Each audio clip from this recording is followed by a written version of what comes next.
Umqeqeshi weMamelodi Sundowns Mngqithi uthe ubengajabula uma bebengaya kwamanqamu ekhali knockout negoli elilodwa ngemuva kokunqoba kwabo ngo-2-0 iMarumoGallants. iSundowns izibekisela indawo kwamanqamu ngamagoli kaLucas Ribeiro Costa noNeo Mayemba. Lo mqeqeshi wamaBrazilians uhloniphe iqembu likaDan Malesela ngomsebenzi awenza kuGallants. Okokuqala sinqoma umsebenzi omuhle wenziwa nguDan. Ngicabanga ukuthi iqembu elisabekayo leli abantu bazolithatha kancane. Bebengeke bangene kowandulelo wamanqamu ukube bebengalona iqembu elihle. Mngqithi etshela iSuperSport TV baneskimi esihle nomdlalo omuhle okuphaselana ngokobuchwepheshe.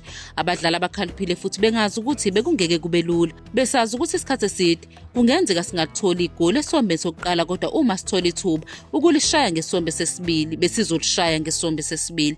Kodwa kumele sibambe iqhaza ebholeni lethu. Kuye kwaba nezikhathi esombeni sokuqala besingakwazi ukuhamba, nejubane belingekho kahle futhi besingakabashintsha abadlali bethu basemuva ukuze kube nzima kumgadli wembangi ukudlula kubo bobabili. Ngesombe sesibili sikukhuphule lokho futhi ngicabanga ukuthi sidlale ngokukhulu ukushuba futhi sinesifiso sokungena epalini. Akumangazi ukuthi sikwazile ukuthola amagoli amabili engikholwa ukuthi mhlawumbe abengaphezulu, ngoba ngicabanga ukuthi simosha amathuba amaningi ngasekupheleni komdlalo. Lo mqeqeshi wakwaqeqeshi Golden Arrows uqhubekile wachaza ukuthi okubalekile emidlalweni wendebe ukudlulela emzukwaneni olandelayo.